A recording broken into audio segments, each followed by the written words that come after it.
Serial killer Tanya ताई novel किस number 3।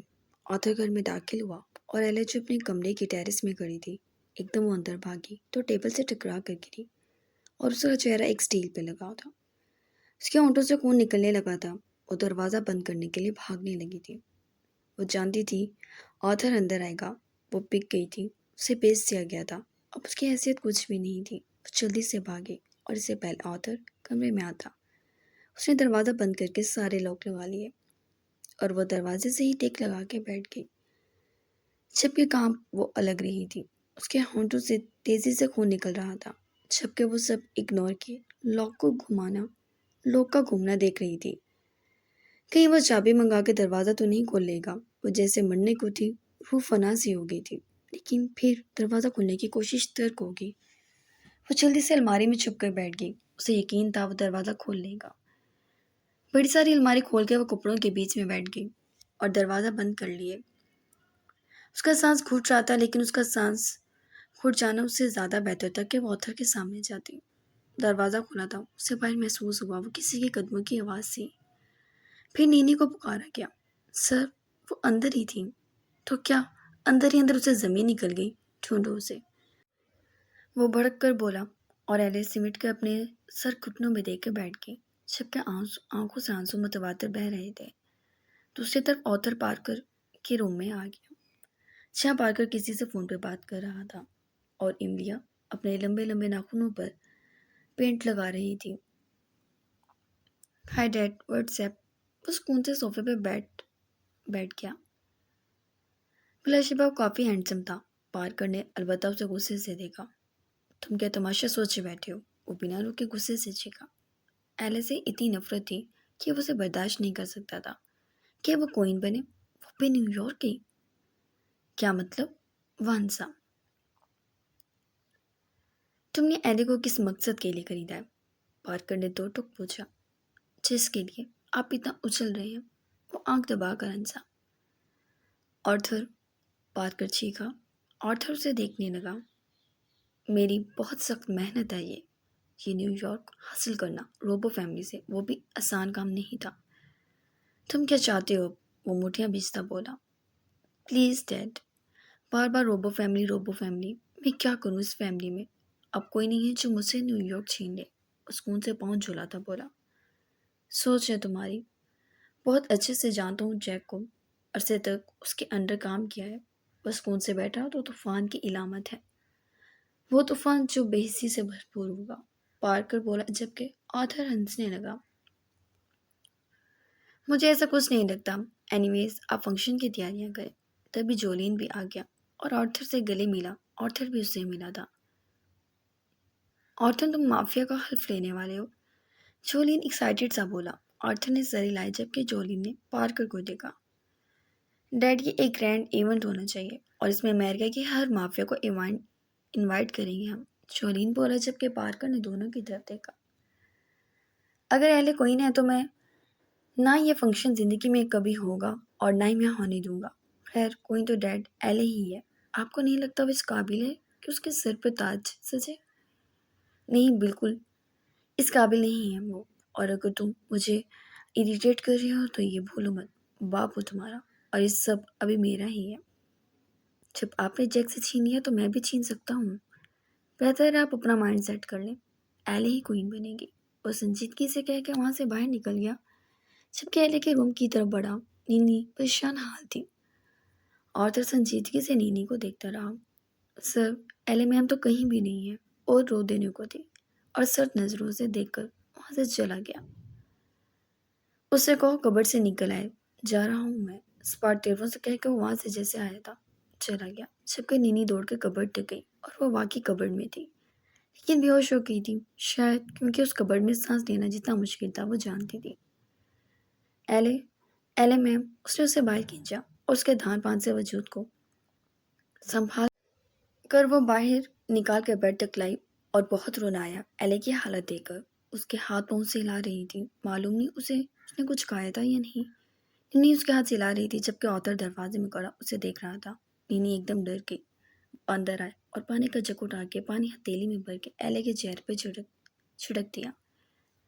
پانی کی بوند پڑتے ہی اس کے سوکھے لب ہلے اور آرتھر نے اس کی وینس چیک کی۔ نینی مٹھیاں پیچھے کھڑی تھی کہ آرتھر بھی اسے سزا دے گا۔ کچھ کھایا اس نے؟ وہ نینی کو پلٹ کر دیکھنے لگا۔ نہیں سر، وہ پارکر سر نے منع کیا کہ ایلے میم کو کچھ کھانے کو نہیں دینا۔ پھر میں چھپ کر بھی لائی تھی مگر انہوں نے کچھ نہیں کھایا، 2 دن سے ہی بھوکی ہیں۔ آرتھر نے سنجیدگی سے بات سنی اور سر ہلایا۔ جاؤ کھانا لاؤ اور جو ایلے کو پسند ہو وہ چیزیں لانا، آرتھر کہہ کے اس کے پاس بیڈ پر ہی بیٹھ گیا، جبکہ ایلے آنکھیں کھولنے کی کوشش میں لگی ہوئی تھی۔ آرتھر کے اس کے چہرے پر رنگتے ہاتھوں کی حدت سے وہ ایک دم آنکھیں کھول گئی اور جھٹکے سے اٹھ بیٹھی۔ وہ دور ہو گئی تھی اس سے۔ آرتھر ہنسنے لگا۔ مجھ سے آج تک کوئی لڑکی دور نہیں ہوئی، وہ بولا۔ ایلے اسے آنکھیں کھولے دیکھ رہی تھی۔ دیکھو میں نے تمہیں خرید لیا تو شاید میں یہ کافی عرصے سے چاہتا تھا۔ وہ سکون سے بیڈ پہ پھیل کر بیٹھا، اسے گہری نظروں سے دیکھتا بولا۔ ایلے کانپ رہی تھی۔ مجھے ڈیڈ کا بہیو تمہارے ساتھ سمجھ نہیں آتا، وہ کافی سخت ہے تمہارے ساتھ۔ وہ اس کا کانپنا دیکھ رہا تھا اور جس طرح اس کا وجود تھر تھر کانپ رہا تھا، آرتھر اس کی جانب مائل ہو رہا تھا، جبکہ اس سے پہلے اسے ایلے میں کچھ خاص دلچسپی نہیں تھی۔ میں نے تمہیں خریدا اس لیے کہ تم یہاں سے نکلو اور آزاد زندگی گزارو۔ نیو یارک بہت آزاد شہر ہے اور تم اس کی آنے والی ملکہ ہو، تو میرے خیال سے تمہیں میرے ساتھ چل لینا چاہیے۔ اگر تم یہاں سے جانے پر رضامند ہو تو مجھے کوئی نہیں روک سکتا، وہ پھر سے بولا۔ ایلے نے آنکھیں اٹھا کر اسے دیکھا، آنکھوں میں حیرانگی تھی، سمجھ نہیں آ رہا تھا، پہلی بار کوئی اتنی نرمی سے بات کر رہا تھا، اس کی رضامندی پوچھ رہا تھا۔ آرتھر ایسا تو نہیں تھا، پھر وہ اسے ایسے کیوں بات کر رہا تھا؟ وہ حیرانگی سے دیکھنے لگی۔ آرتھر شاید اس کی آنکھوں کے مفہوم کو سمجھ گیا تھا، ہنسنے لگا۔ تبھی تک نینی بھی کھانا لے آئی تھی۔ اوہ مجھے بھی بھوک لگنے لگی ہے۔ وہ ٹیبل پر رکھی خوراک کو دیکھنے لگا، اسے بھوک لگی تھی، وہ 2 دن سے بھوکی تھی۔ آرتھر نے کھانا کھانے کے لیے اسے کہا جبکہ وہ خوفزدہ نظروں سے اسے دیکھنے لگی۔ ایلی بیٹی کھا لیں پلیز، نینی نے کہا، وہ ڈر رہی تھی۔ ریلیکس ڈیڈ، ایک لفظ نہیں بولیں گے اور اگر بولے تو تم مجھے بتا سکتے ہو، وہ بولا جبکہ ایلے کے لیے یہ سب بہت نیا تھا۔ وہ اس کے کہنے پہ کھانے کے لیے ہاتھ بڑھا گئی جبکہ آرتھر کو شاید خود بھی بھوک لگی تھی۔ وہ بھی فرائز اٹھا کے منہ میں رکھ گیا، البتہ گہری نظروں سے اسے دیکھ رہا تھا۔ وہ کافی خوش تھی کہ آرتھر نے کم از کم اسے انسان سمجھا تھا۔ وہ کھاتی رہی، خیر بول سکتی بھی نہیں تھی، سر جھکائے کھا رہی تھی کہ اچانک اس کے ہاتھ رک گئے۔ پارکر کے قدموں کی آہٹ وہ دور سے بھی محسوس کر سکتی تھی اور اس نے سر اٹھایا تو وہ دروازے میں کھڑا تھا اور اسے ایسی نظروں سے دیکھ رہا تھا جیسے ابھی جان لے لے گا۔ ایلے کے ہاتھ تھم گئے جبکہ رنگ بالکل پھیکا پڑ گیا۔ آرتھر نے گہرا سانس بھرا۔ تم گئے نہیں اب تک، آرتھر کا لحاظ کرتے وہ بولا۔ چلا جاؤں گا لیکن آپ کو خیال کرنا چاہیے کہ اب ایک باپ کی دسترس سے باہر ہے، تو ایلے کی کسی بھی معاملے میں بولنے کا کوئی حق نہیں ہے آپ کو، ایون میں اس کو یہاں سے لے جانے والا ہوں۔ نہیں، پارکر ایک دم بولا۔ ایلے سن بیٹھی تھی، نینی بھی پریشان کھڑی تھی۔ میرا مطلب تم ابھی میٹنگ کے لیے جا رہے ہو، شاید لندن، تب تک ایلے یہیں رہے۔ میں سمجھ گیا ہوں تمہاری بات، پارکر نے کہا تو آرتھر مسکرا دیا۔ گڈ، آپ نے آسانی کر دی۔ وہ آپ کا اشارہ تب آ گیا۔ رات کو لب بار میں کچھ مہمان آنے والے ہیں، تم ان کی مہمان نوازی تمہاری ذمہ ہے، تو تمہاری توجہ وہاں ہونی چاہیے۔ Why not? خاص مہمان کس قسم کے ہیں؟ وہ بولا تو پارکر اسے باہر لے گیا جبکہ نینی نے جھجکتے ہوئے دروازہ بند کر دیا اور ایلے کو پیار کیا۔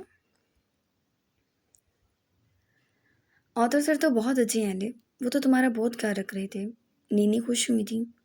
ایلے کا پیٹ بھر گیا، شاید وہ ہاتھ کھینچ گئی جبکہ نینی اس سے اور بھی باتیں کر رہی تھی آرتھر کے بارے میں کہ وہ شروع سے کچھ لاپرواہ ہے، لیکن پارکر اور جولین جیسا نہیں ہے۔ آپ گھبرانا مت کہ انہوں نے آپ کو خرید لیا، بلکہ اچھا کیا کہ اسے آزادی اب آپ کو جلد مل جائے گی۔ مجھے تو آپ دونوں ساتھ بیٹھے ہوئے بھی بہت اچھے لگ رہے تھے، نینی بولتی جا رہی تھی۔ ایلی انہیں سن رہی تھی لیکن اپنی مرضی کہنے کی اس کو اجازت نہیں تھی۔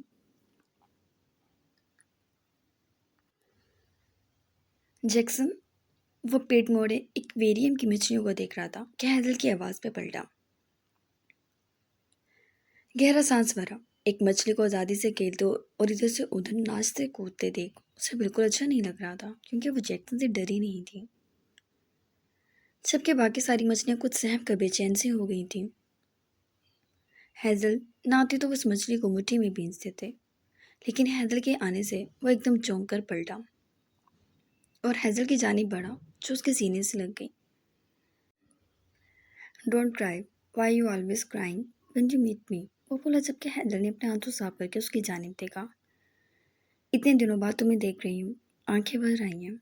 हैज़ल ने उसका चेहरा छुआ, जबकि वो उनके साथ खड़ा था, और हैज़ल जानती थी कि उसका चेहरा आज देखने को मिल रहा है तो अब कई महीनों बाद ही वो दिखाई देगा।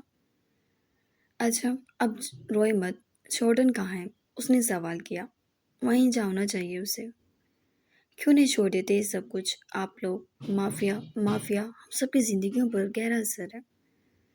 जैक्सन जॉर्डन भी उसी जंग के मैदान में उतर गया है, जबकि मार्क वो तो अभी बहुत छोटा है, लेकिन जेम्स ने उसके हाथ में भी गन पकड़ा दी है। वो परेशानी से उसे मसला शेयर कर रही थी, जो उन सब का बाप था।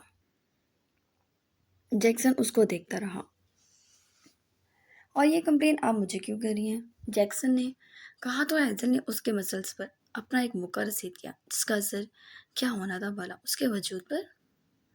भाई हैं वो तुम्हारे, तुम इन्हें कह सकते हो कि वो ये सब छोड़कर एक आम इंसान जैसी जिंदगी क्यों नहीं गुजारते। मॉम, ये बचकाना बातें हैं, वो आपके बच्चे हैं, मेरे भाई नहीं। वो कह के पलटा और उस मछली को फिर से देखने लगा, जो आज़ादी से इधर से उधर घूम रही थी। जैक्सन की नज़रों में वो आ चुकी थी और उसे ये मछली सख्त जहर लग रही थी। जैक्सन आपसे भी शेयर नहीं कर रही है मसला तो। मॉम, आपने बड़े गलत इंसान से ये मौजूद शेयर दिया है। आप ऐसी बातें ना किया करें। दादा की शॉर्ट लिस्ट पर आप ही हैं। वो तो शायद अव्वल दिन से हूँ, मगर मेरी बात अच्छा इजी हो जाए। मुझे अपने बेटों का नंबर दे, वक्त मिला तो उनकी आज तो आपकी नसीहतें उन तक पहुँचा दूंगा। उसके गाल पर अपना हाथ रखता बोला, अपने ही भाइयों का नंबर नहीं है तुम्हारे पास? मैं कौन से मैं कौन सा उनसे मिलता हूँ, और वे मेरे भाई नहीं हैं। यार, मुझे ना कहीं बार बार। वो कांच पर उंगली मारने लगा, जबकि बाकी मछलियाँ फिर से बेचैन थी, और वो मछली उसकी उंगली के नज़दीक आ गई और उसकी उंगली से अपना होंठ लगा के खड़ी हो गई। जैक्सन का लहू सुलग गया था। यह हैजल का लिहाज था, वरना अपने अंदर की दरिंदगी से वो उसे अभी नज़ारा याद दिला देता। अच्छा ठीक है, सैंडविचेस खाओगे? वो प्यार से बोली। और यस, श्योर, मैं पढ़ के पास हूँ, आप भी वहीं आ जाइएगा। वहाँ जैक भी है। हैजल को झिझक गई कि जैक उसकी सूरत भी देखना नहीं चाहता था। जैक्सन ने निगाह घुमा कर देखा तो हैजल कुछ कफीफ सी हुई। मेरे होते हुए वो कुछ नहीं कहेंगे, मैं आपका वहीं वेट कर रहा हूँ, वो बोला, जबकि हैजल हल्का सा मुस्कुरा दी। इतनी श्योरिटी तो कभी जेम्स ने भी नहीं दी थी, और मार्क और जॉर्डन भी उसके लिए कुछ नहीं करते थे, जबकि जैक्सन के सामने वाकई किसी की जुबान नहीं हिलती थी। हैजल के पलटते ही उसने पानी में हाथ मारा और उस मछली को अपनी मुट्ठी में जकड़ लिया। और बस ये चंद लम्हों में ही तो हुआ था। अभी कुछ देर पहले ये मछली उसके सामने इतरा रही थी और अब उसकी मुट्ठी में शायद जिंदगी की भीख मांग रही थी। जैक्सन ने उसके मुंह पर अंगूठा रखा और जैसे ही उसको दबा दिया और मुट्ठी खोली तो मछली का कीमा बना उसके हाथ में था। उसने वह दोबारा पानी में फेंक दिया, जैसे बाकी मछलियों को जताया हो कि याददाश्त में जैक्सन को रखना और आइंदा इतना फ्री कभी ना होना। वो वहाँ से हटकर जैक के रूम में आ गया। जैसे ही जैक्सन अंदर आया तो बाजू खोलकर पलट के गले लग गया। पल मुस्कुरा दी और उसकी पेशानी चूम ली। जैक्सन ने भी उसकी पेशानी चूम ली। ठीक है ग्रैंडसन, तुम मेरा खून हो, मेरा जुनून हो, मगर मेरी मोहब्बत से ज़रा लिहाज से मिला करो। जैक ने टोका तो वह सर झटक गया। शू, जेरिस ओल्ड मैन, उसने बस इतना ही संजीदगी से कहा और पलट की गोद में सर रख लिया। इतने दिनों बाद नजर आए आप। पल ने उसके भारी बालों में अपना हाथ चलाया। आपको देखने के लिए रोज आ सकता हूँ, बस हुक्म करें, उसने बात करते हुए। वो बिल्कुल वो बिल्कुल वैसा नहीं लग रहा था। پر مسکراتی، البتہ جیک نہ چاہتے ہوئے بھی ہمیشہ کی طرح جیلیسی کا شکار تھا۔ اس نے اپنی اولاد کو اپنی بیوی سے کبھی فری نہیں ہونے دیا اور پوتا گردن پہ موٹا رکھ کے کھڑا تھا۔ حکم بس اتنا ہے کہ شادی کر لی، پڑھنے کہا تو وہاں کے کھول کر اسے دیکھنے لگا۔ کر دی نا موم والی بات، وہ چڑ کر بولا اور چیک کا لہو فخر سے جوش مارنے لگا۔ لڑکی کی زندگی میں لڑکی نہ ہو تو اس کا حال آپ کے جیسا ہوتا ہے، وہ اس کی ناک دباتی بولی۔ اور اگر مرد کی زندگی میں عورتیں ہوں تو ان کا حال آپ کے اولڈ مین جیسا ہوتا ہے، وہ دو بدو بولا جبکہ وہ ہنسی۔ اس بے وقوف کو سمجھاؤں کہ محبت ہر جذبے پر بھاری ہے، جس دن اسے محبت ہوگی اس دن اس کو علم ہوگا۔ چیک کی بات پر وہ اٹھ بیٹھا۔ کیا آپ سے لڑنا؟ اینی ویز آپ کو بتانے ہی آیا تھا، میں جا رہا ہوں، وہ بولا تو چہرے پہ بلا کی سنجیدگی تھی۔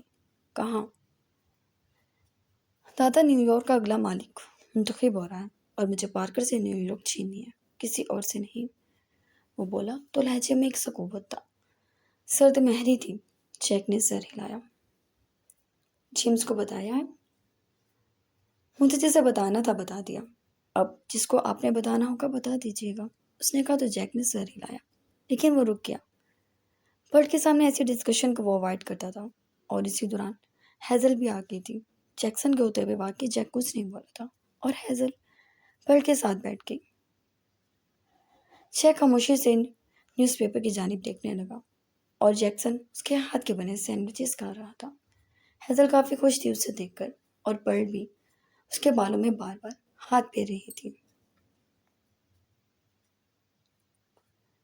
ہنری کو سزا کے طور پر اس نے انہی لوگوں کے حوالے کر دیا تھا جو کہ اسے مار رہے تھے اور اس کا بھائی تھا، لیکن جب وہ وہاں پہنچا تو اسے ہنری کی صلاحیتوں پر اتنا غصہ چڑھا کہ وہ جو صرف ایک گینگ تھا اور جیکسن اس گینگ کے ایک ایک فرد کو مار دینے کا خواہش مند تھا، اس گینگ سے ہنری اور اس کے دوستوں کو پٹوا دیا تھا اس نے۔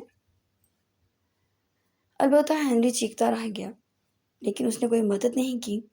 وہ اپنے پیلس میں پہنچا تو گارڈ نے اطلاع دی کہ ہنری اپنے کمرے میں ہے، جبکہ اس نے بڑی سہولت سے اسے اگنور کیا اور اپنے تینوے کے ساتھ کھیلنے لگا جو کہ اس پہ چڑھ گیا تھا، اور وہ گراس پہ لیٹا اس کے وار روک رہا تھا جو شاید عام انسان کا کھیل نہیں ہو سکتا تھا، ہو ہی نہیں سکتا تھا۔ اور تادیر اپنے پسندیدہ کھلونے سے کھیل کر وہ اندر کی جانب بڑھا تو گارڈ بھی اس کے پالتو جانور سے گھبرا جاتے تھے، وہ اس کے پیچھے پیچھے دوڑا تھا۔ تم نے کھانا دیا ٹائیگر کو؟ یس سر، گارڈ نے بتایا تو وہ سر ہلا گیا اور ہنری کے کمرے کی جانب بڑھا۔ دروازہ جھٹکے سے کھلا اور وہ سامنے ہی بستر پہ پڑا تھا۔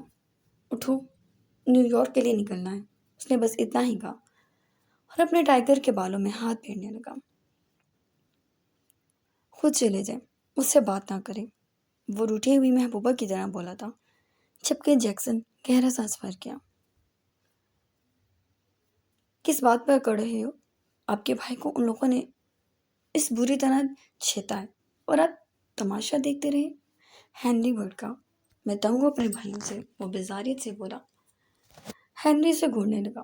مجھے گھورنا مت، تمہاری آنکھیں نکال دوں گا، وہ وارن کرتا اس کی LCD آن کر کے چلا گیا، اور ہنری بس LCD پر چلنے والی ویڈیو دیکھ کر اور ہنری بس ایک LCD پہ چلنے والی ویڈیو دیکھ کر ہی دم خوش کر چکا تھا۔ اس گینگ کے چاروں لڑکے دیوار کے ساتھ کھڑے تھے، جبکہ ان کے جسم پہ ایک زنجیر میں لگی چھریوں سے وار کیا جا رہا تھا، اور ہر ایک وار پہ ان کے دل خراش چیخیں۔ ہنری ایک دم ہی وہ LCD بند کر گیا۔ وحشی، بس یہی لفظ آیا تھا اس کے دماغ میں اس کے لیے۔ وہ منہ پھلائے ہی نیچے آ گیا۔ وہ گلاس ہاتھ میں لیے اپنا پسندیدہ ڈرنک کر رہا تھا، جبکہ ہنری نے بوریت سے اسے دیکھا۔ نشہ کر لیں گے تو نیو یارک کو کیسے جیتیں گے، وہ بولا اور اس کی بوتل کو دیکھنے لگا جو بہت مہنگا برانڈ تھا۔